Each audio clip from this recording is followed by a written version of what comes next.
Hello again, and welcome to my 100th vlog. My first vlog was on January 15th, 2022, and of course before that I had published several tutorials and my Canal House series. And after I started vlogging, I also published my Advent series and a few more tutorials. I didn't quite manage to vlog every week, but now I have reached 100 vlogs, and that's quite an achievement, even if I say so myself. And of course, I would like to thank all of you for watching my vlogs, because, well, let's be real, if it weren't for you, there wouldn't be any vlogs.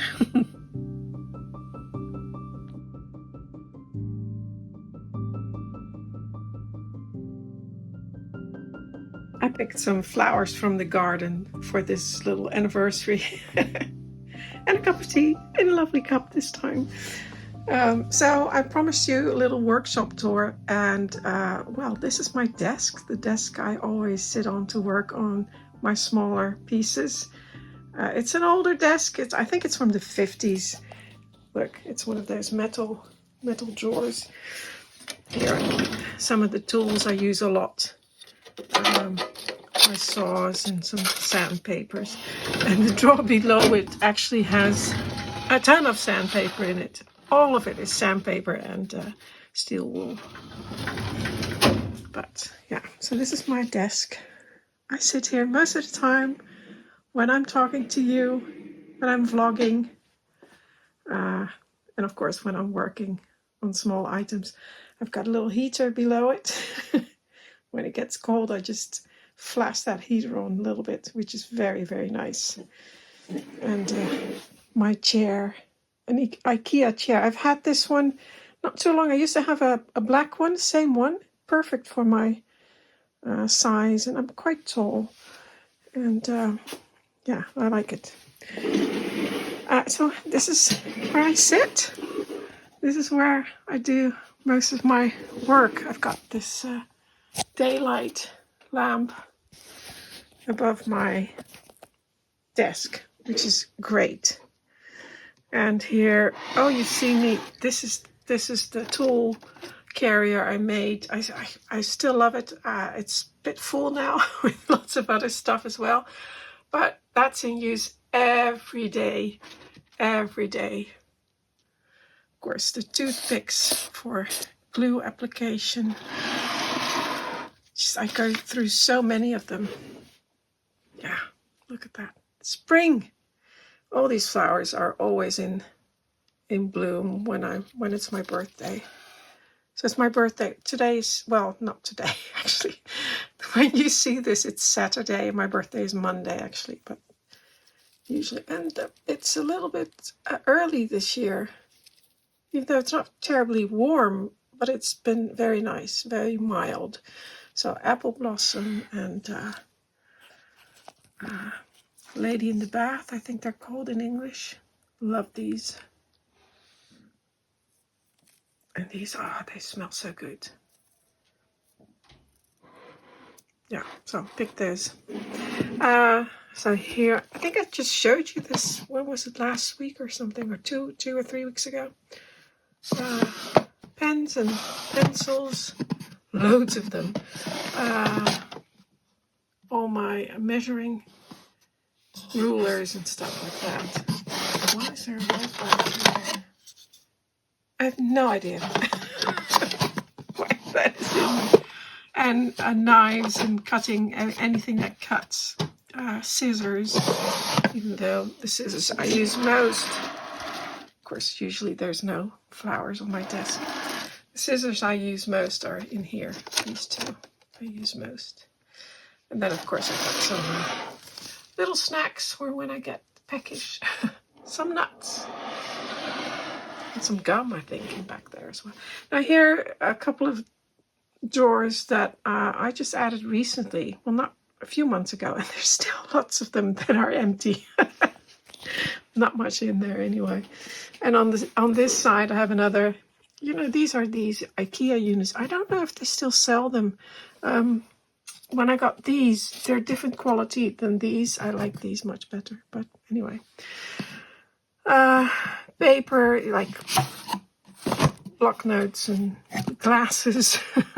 I need glasses, so I got those in there, and I don't know what's in here. Just random stuff. I don't know. I should look in the drawers more often, see what's in there. See, the drawers that you use a lot, you know exactly what's in there. And I can just reach in. I don't even have to look, especially those drawers up there. I don't even have to look. I know exactly where it is. I can just reach in. Even with the knives, I know they're sharp, but I know exactly where they are. So, yeah. So that's my workbench. And then when we move to the left, we've got the business end of the serious stuff. So on one side of my workshop, I have this long workbench with very large units below it. And in the corner there, in the back, there's my second canal house. At least I'm working on it. And I decided not to clean it up because, well, you know, this is how it looks. It's a work in progress. Sometimes I clean it up, and at the moment it's not cleaned up. So I'll show you which tools I have. And the kitchen units, they're very nice. They're kitchen units, and I've had them installed, or yeah, I did. I had them installed years ago, and you've seen these drawers.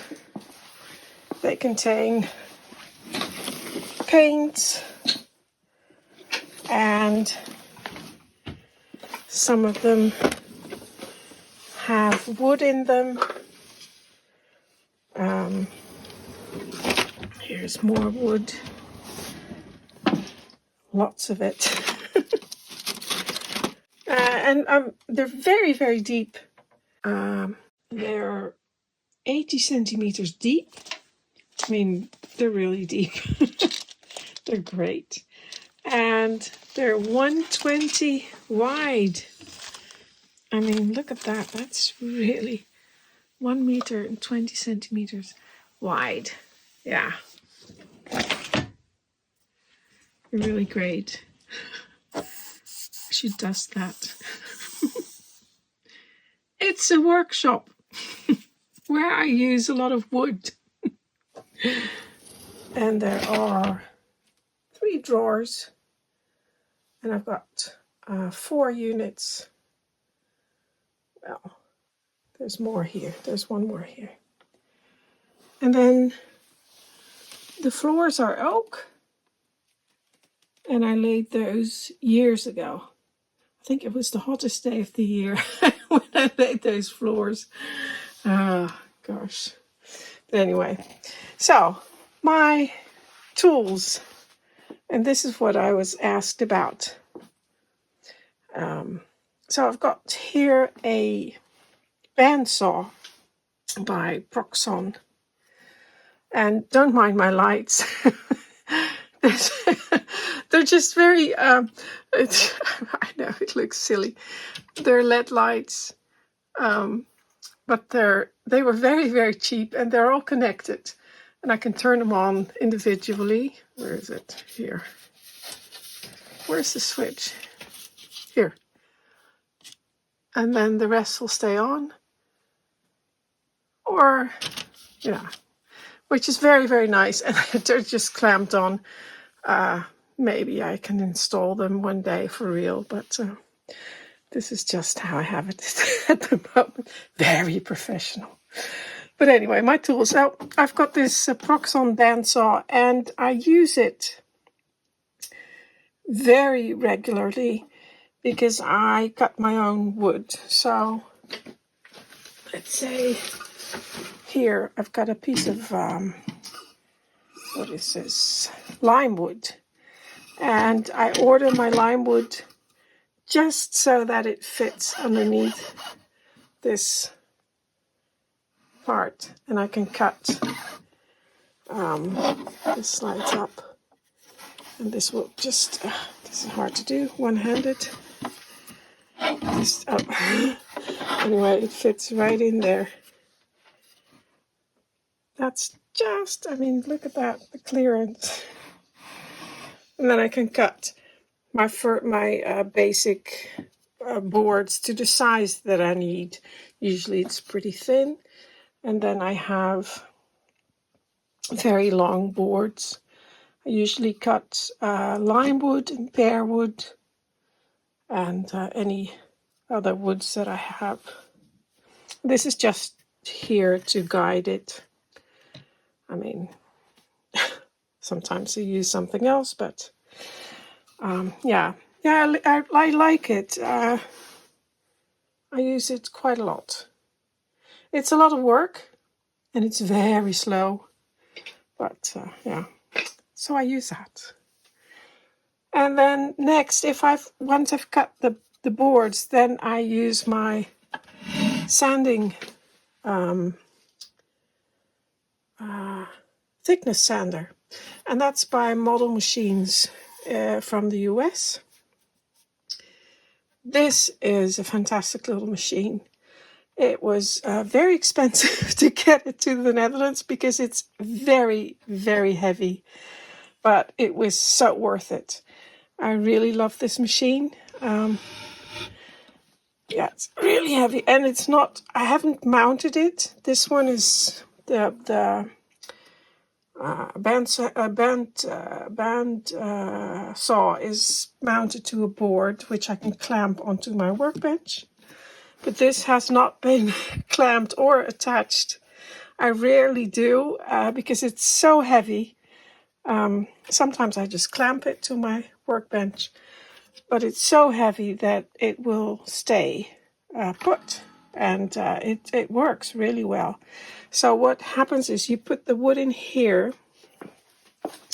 Here it has a little knob you can turn, and then you open up. Can I see through there? Yeah. You can make the gap bigger, so depending on how thick your wood is. And then when you turn it on,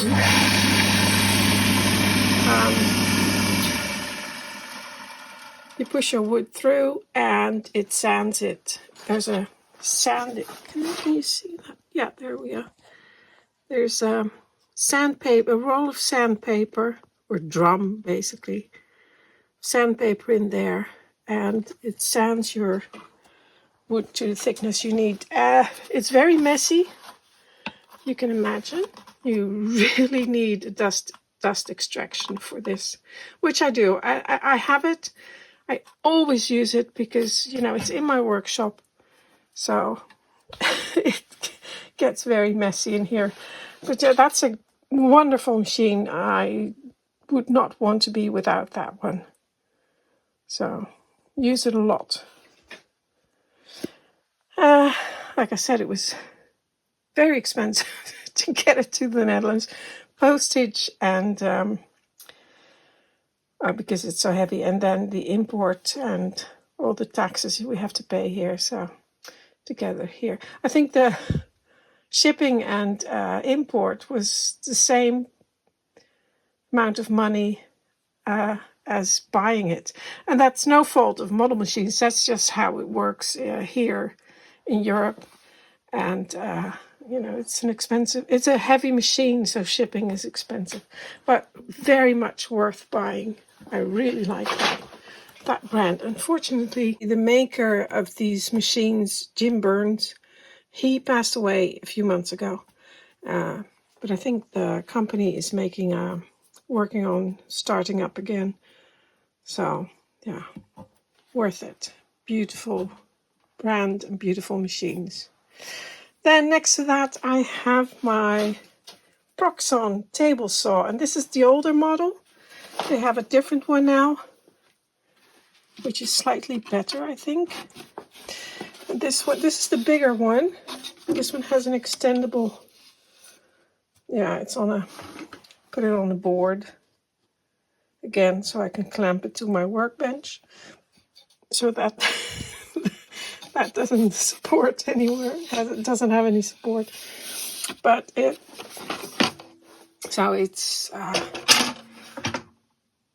a table saw. I've removed all of the protection. I've advised against that because it's very dangerous.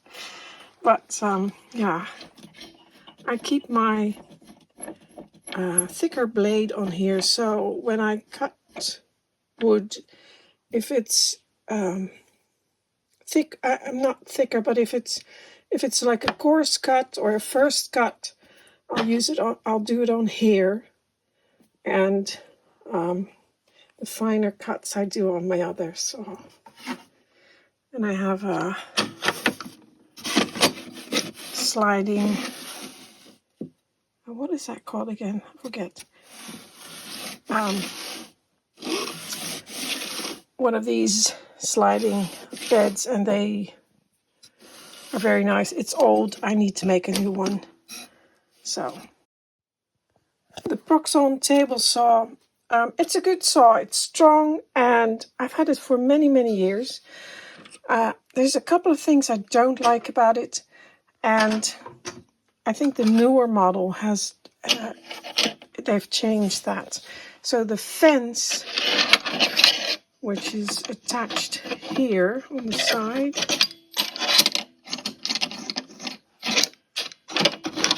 like that, it's a bit flimsy.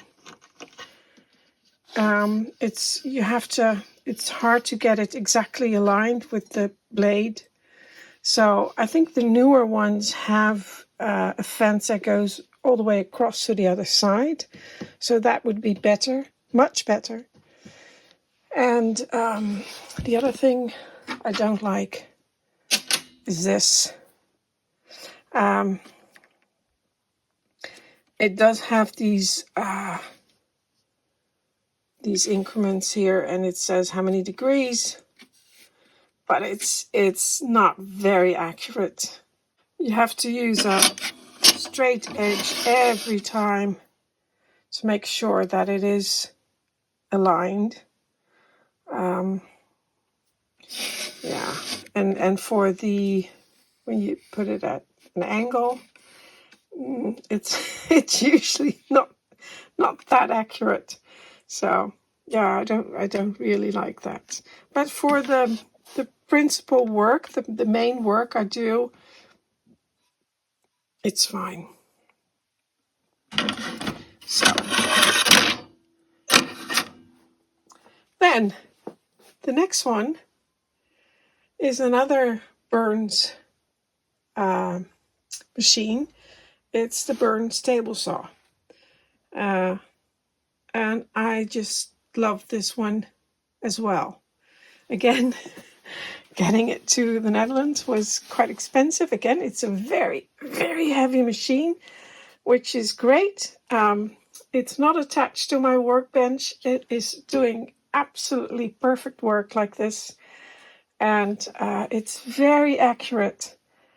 Yeah, very, very happy with this machine.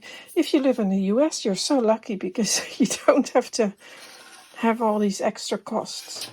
It came with, well, it didn't come, you could order lots of attachments.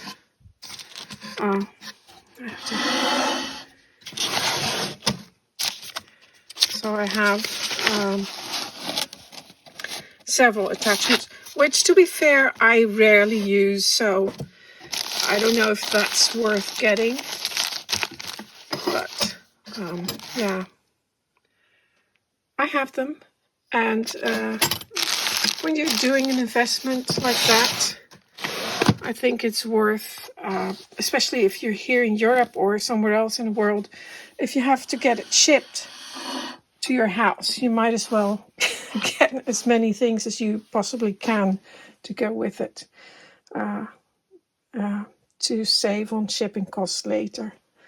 So that's, yeah, it has a very accurate miter gauge with these pins. So, I mean, and that is very accurate. yeah, several ones, of course. And the fence is done on two sides. Well, you have to do it with two hands, but it's incredibly accurate. So pleased with that. And the other thing I like, it has a flip switch,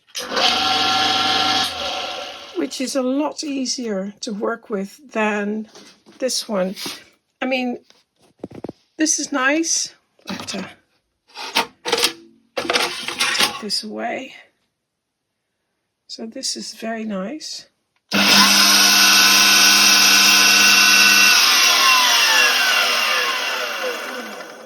It makes a lot of noise. I mean, that's the typical noise of this Proxon saw.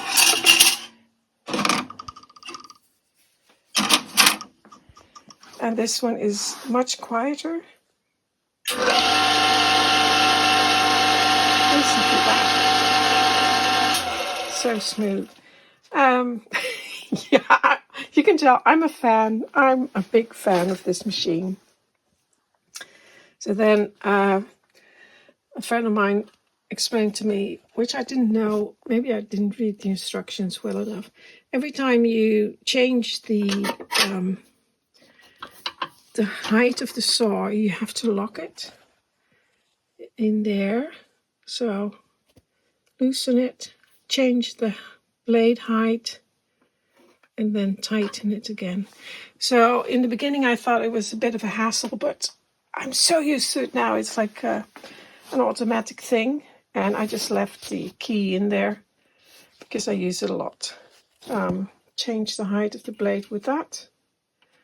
Flip switch, yeah. The table is a bit bigger, and they do come with even bigger ones now, but this was okay. I did think of ordering another one. Saving up for it because I like them so much, and I'm using these two together. And the nice thing is that you can go from one to another, and when you're working on one project, you set one setting on a blade. You can just change between two. It's a luxury, I know, but yeah, if you can, it's fantastic. Then, so yeah, like I said, I'm a fan. Then the next one is another model machines, and a friend of mine from Norway brought that over for me. Thank you very much. Years ago.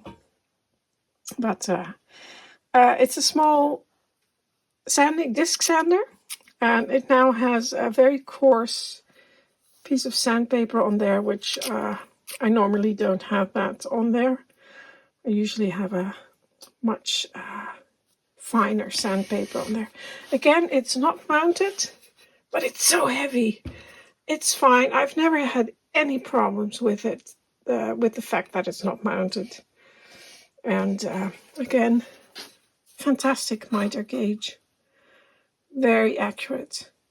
The thing I like about this one, again, it on the sides, it also has, you can tilt the table to different degrees, and of course it has these, you have to put this is not the correct one, it's a thicker one that goes in there. Put that in there and it's locked into place. Same here. It's so well done. I mean, so well engineered and so precise. Ideally, you'd have dust extraction in here. I do most of the time, not always though. Yeah, but I really like it. And then I have another one, disc sander, a bigger one. This again is a Proxon machine. I had these Proxons before I started buying the model machines.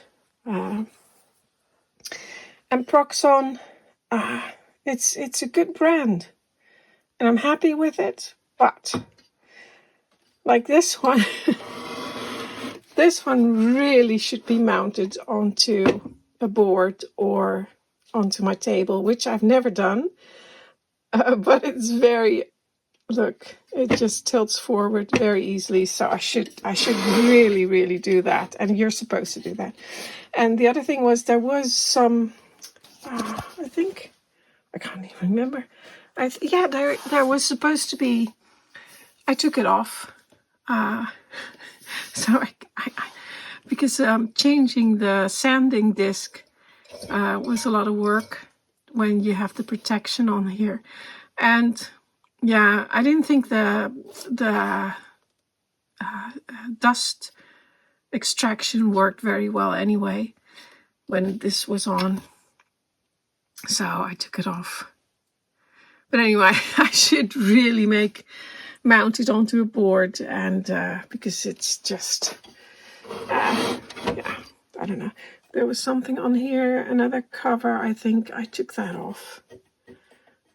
Just, you know, because now when it's to the edge, you can work with your materials all the way to the edge. And when you have all this protection on there, you cannot do that. So I just, I take off these things. But you have to be careful.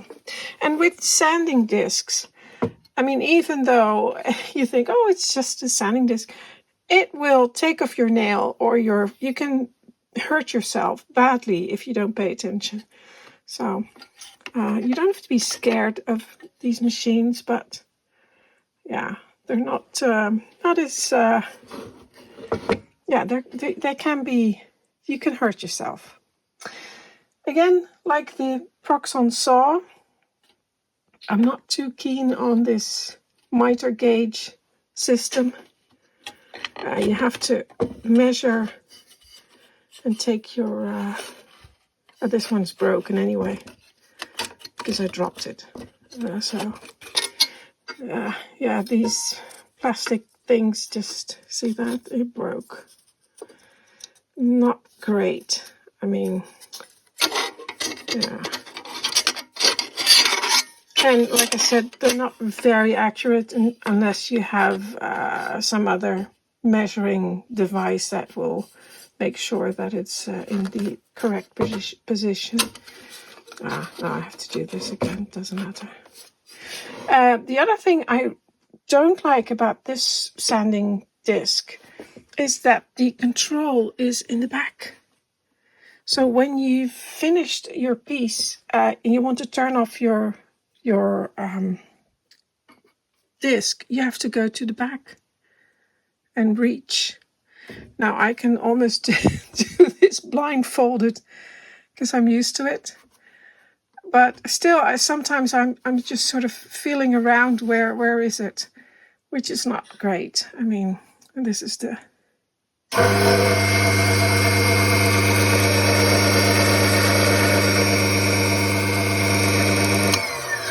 It runs pretty smoothly. This is the sound of it. So you can hear the sandpaper is not on correctly. So you can hear it sort of flapping. So I have to change that to... See, it came off here. So that's what you're hearing. Shouldn't be... You can hear it. But anyway. I noticed that in the video it looks like it's very dark here because of the light. It's not. I have a very good, I can see very well on these, and sometimes I just turn it slightly. The other thing why I don't have these mounted is that I don't have an awful, I mean, this is quite a deep work table, but I don't have an awful lot of room if I have a long piece of wood or whatever that I'm working on. So I can move them around and just turn them. And the saws as well, I can just move them sideways a little bit so I have a little bit more room to work. Yeah. And the last tool is my 5-speed drill press. This is a very old piece. My father gave it to me. His handwriting is still there. I love that. My father passed away in 2008, so but he was he had a lot of tools. And well, this is one that he gave me. The key, it's on a leash. Again, my father did that. And it's a good thing because I always lose these things. So now it's on a chain and I can't lose it. So it's very, yeah, love that little detail. But although I don't use it an awful lot, but it is a good thing to have. Here it's got the big hole drill in there. I can't remember what I was doing. Still some dust coming out. But yeah, it's a nice thing to have. Very glad I have that. So that is this side of my workbench. There's a lot of, you know, I don't know, little bits and pieces in there. Metal, nails, and it's not just miniature, it's big stuff as well. But there's a lot of this. This is all miniature stuff, most of it anyway. Like, I don't know, what is in there? Chains and little bits and pieces. I don't know. Legos. Legos. I use those for because you can make really nice jigs with them, and of course they're exactly 90 degrees if they're like that, so you can make really good jigs.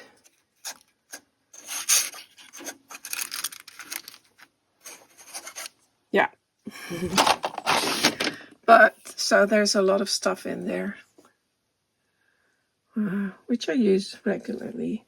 And of course these drawers, they have stuff that belong to the saw, the Proxon saw, model machines. I don't even know what's in here. Oh, that's my dust extractor. Here I've got drawers full of paintbrushes. Oh, there's a pen in there as well. But paintbrushes, which I use a lot. And I got 3 drawers full. These are the new ones, used ones, and old ones I also keep because you never know what you can use them for. What else do I have? Bits of wood. Here's some old tortoise shell and ivory. Is there any? Oh yeah, and some materials that we find or I'm given. So that's not really, that's plastic, but still, you never know. There's some, I think, like ivory game pieces. I have some ivory piano keys that I've kept.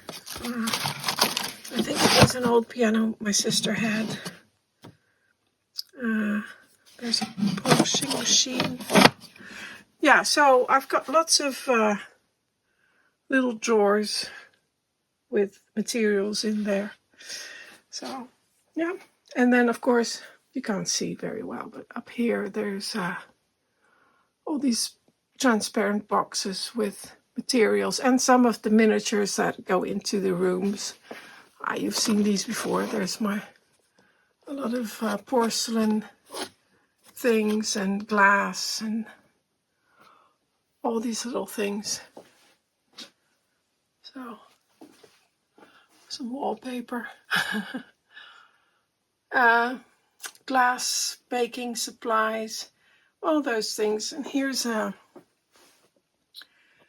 lots of dust masks, which I do use a lot because, well, you know, it's not very healthy to breathe in all the dust. And there's a router mounted upside down on a, like, so it creates like a router table. And my carpenter friend made that for me. I don't use it a lot, but it does come in very handy. Some glass, miniature glass. Well, actually they're microscope slides. And these are all old ones that we find in markets and antique places or recycle places. So I keep those. You never know. So yeah, that's the one side of my workshop. Then to the left of all these machines, there in the corner is my dust extractor. And then I have another workbench, and it's got two windows there. I had to close the drapes because of the light. But these are IKEA kitchen cabinets. I think they're the wall cabinets because they're not very deep. But I've put a piece of underlayment on there, which I've stained, and I'm using that as my bench top. And here I've got my micro mill, the Proxon MF70. Very, very useful machine. It's a little bit pricey maybe. I've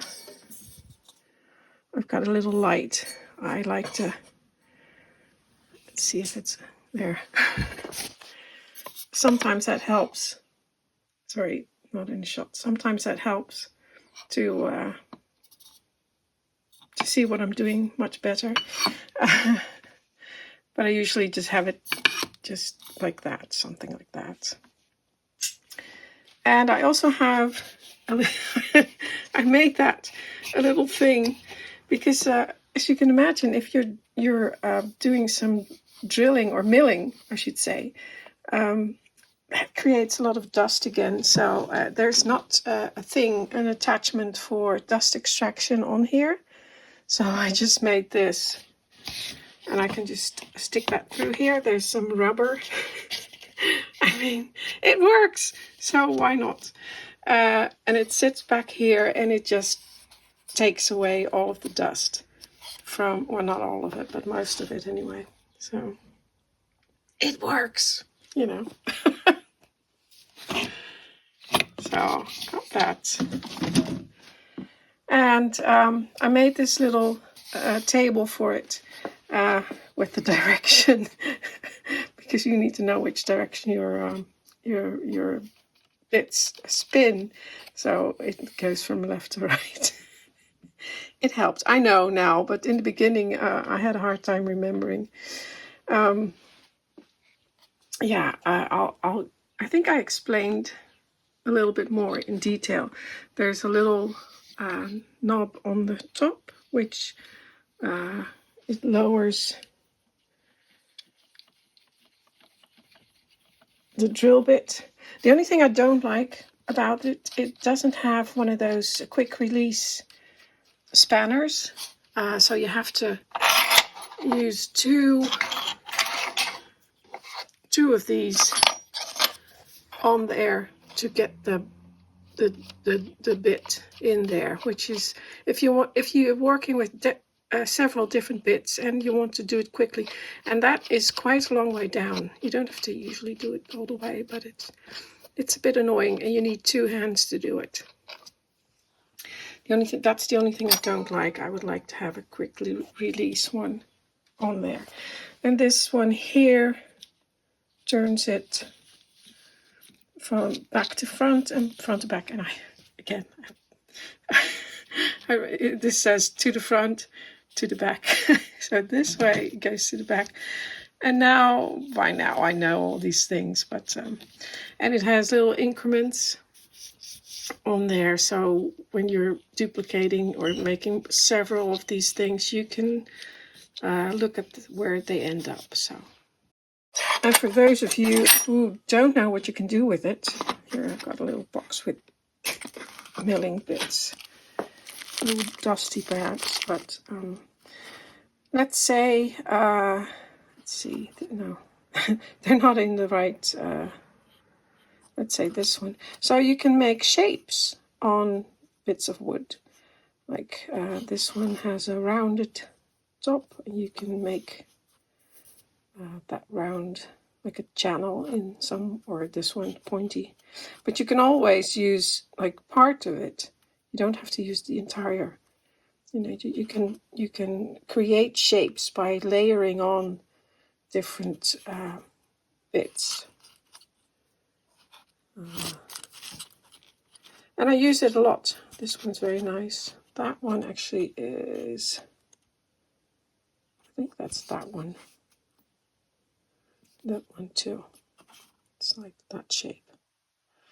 But, so I got several bits. And these round, where are they? I have that one. These round ones come in many different sizes, and they got straight ones, and yeah, loads of different shapes, and it's incredibly useful. You can make so many things with it. I would say once you start working in wood and make furniture, this is something you really cannot do without. And yeah, it would be a fantastic birthday gift, or maybe if it's too expensive, you can try ask several people if they will give you a little bit of money and save up for it. Yeah, and I'll show you some other time all the things that it can do. Well, not all of it, but there's a lot you can do with it. Yeah, very useful. And I think they have different brands, but here in Europe, in the USA, it's called, I think it's called Micromod, or it used to be called Micromod, and now Proxon has its own name there. But they're the exact same machine, so Micromod or Micro, something in that. They were black, but they were exactly the same machine, so yeah. And then go to the left a little bit, there's another Proxon machine, and it's like a Dremel, so it's a handheld tool like that. And this was given to me. I did not buy that myself, but it's useful, and it has this stand. Actually, Dremel has that too. It's exactly the same. It's like a drill. You know, you can move it up and down, and it's a bit more convenient than my really large one over there sometimes, to have a little one. And you can do a little bit of routing with that as well, and you can tilt it. Here there's a thing that, so you can tilt it on its side, so that makes it again a useful tool, even though I do not use this a whole lot. But yeah, it's got a fence there which you can slide. Yeah, but it's a useful tool. It's like a Proxon ad because the next tool again is a Proxon, and this is a scroll saw. It has a little, like, it blows air so the dust doesn't stay there. You can put your well, the saw broke. The saw is over here. Saw blade is over here. And it's a scroll saw. What more can I say? I'm not very good at using it. I prefer just sawing by hand. But sometimes if you have big projects, it's just a lot quicker to do it with this machine here.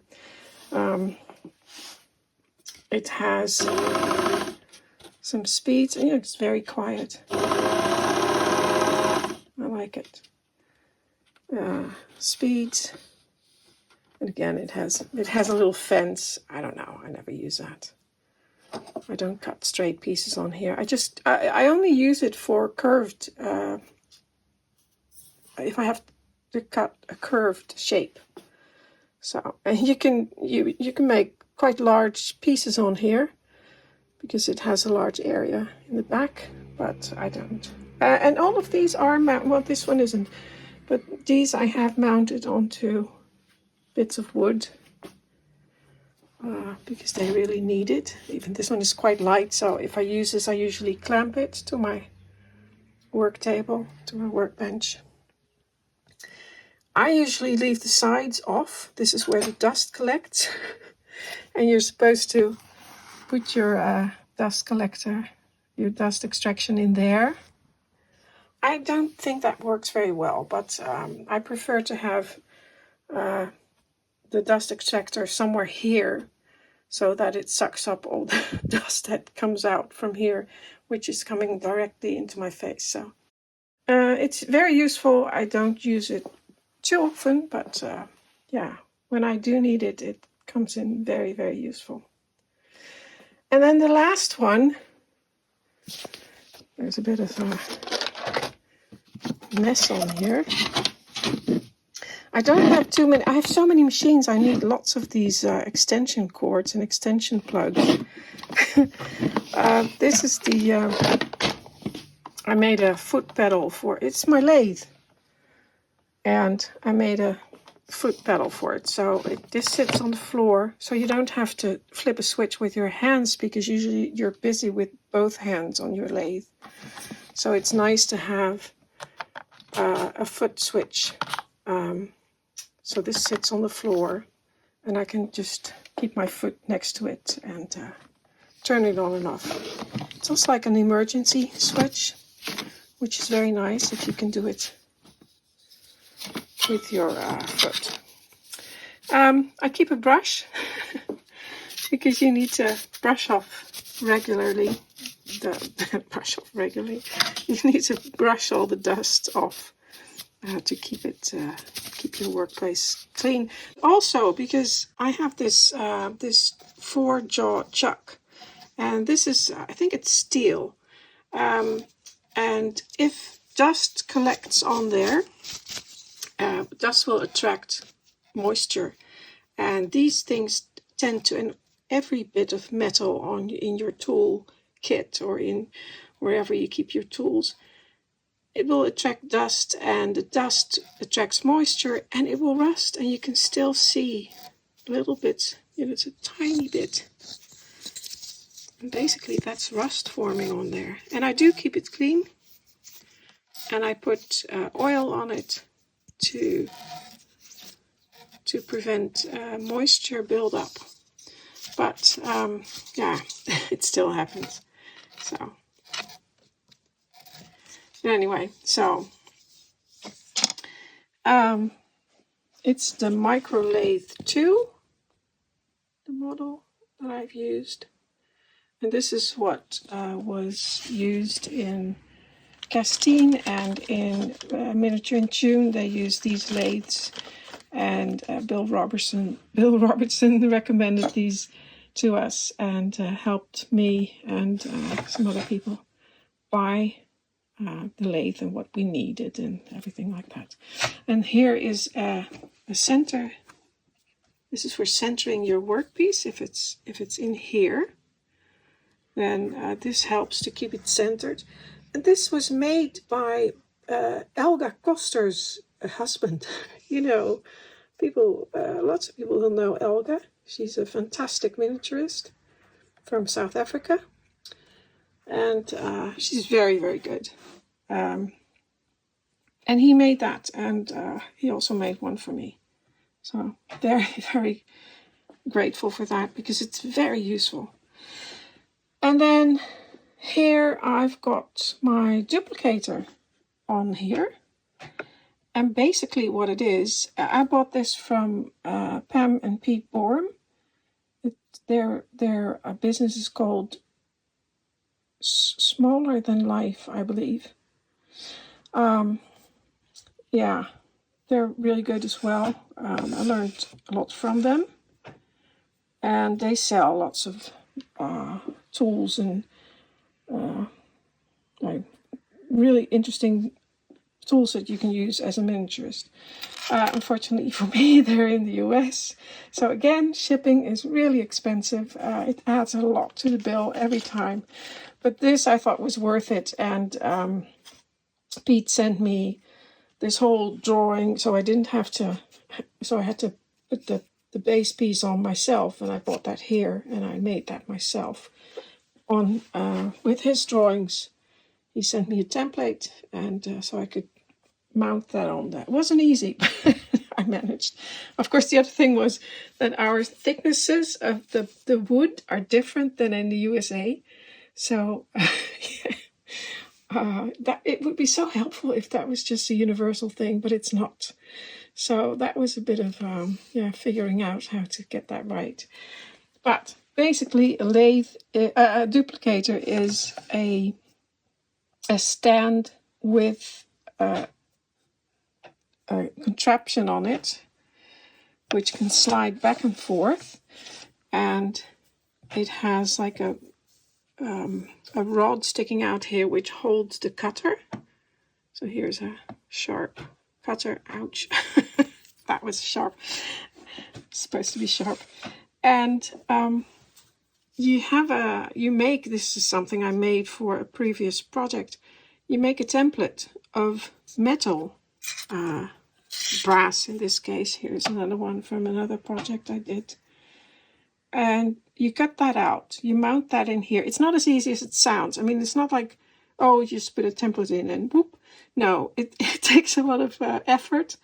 You have to figure out, there are some drawbacks, but it really helps if you have to duplicate. Like Itzke said, she has to make, I think it was Itzke, she said, I have to make 16 legs, the same ones. Then a duplicator is so useful because the initial shape will be exactly the same. Because this piece over here, if you move that, let's put the camera here. Look at that. So your wood is here, cutter is here, your template is here, and then this bit here, if you move the cutter forward, that hits your template. So when you move this up and down, there, sorry, it follows that shape.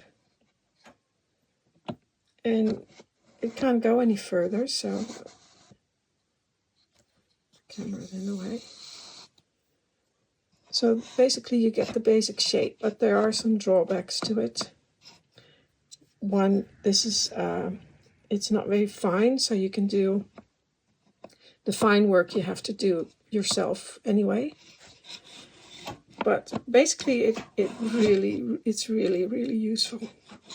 The other thing you can do, of course, is just measure. Measure everything and make marks on your piece of wood, and that works too. So, well, that's it for this side. My lathe. And my other machines over there. My dust extraction. I had another one. I had another piece up in the up on the shelves. Dust extraction. It broke, but it was nice because it kept the air. It sort of purified the air with all the dust and everything. So. Now, one thing I'll have to say about this little workshop tour, usually it's not that clean. I did clean up a little bit, or quite a lot actually, because I'm using this all the time. So there's bits of wood everywhere, and there's dust, and there's just stuff because I'm working on it. So I know my friends are going to laugh because they know when they come here, it's usually, it's quite messy. So I'm spinning you a tale right now. Well, what you're seeing anyway. No, well, the thing is, I do clean regularly, you have to, but once I start working on it within minutes, it's a mess again. So I think probably a lot of you will know how this works.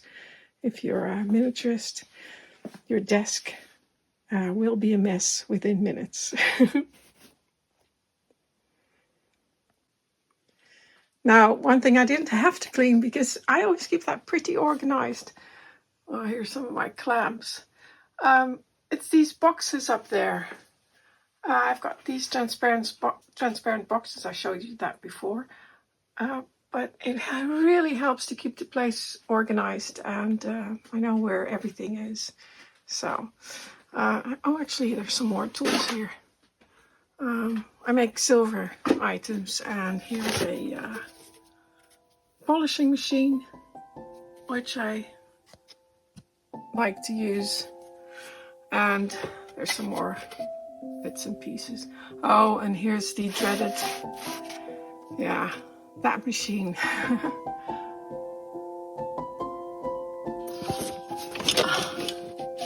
There's an old lathe on top, which is, but that is an electric surface planer, and yeah, it's hidden away. I've put it away. I've not used it again because I cut part of my thumb off with that that beast.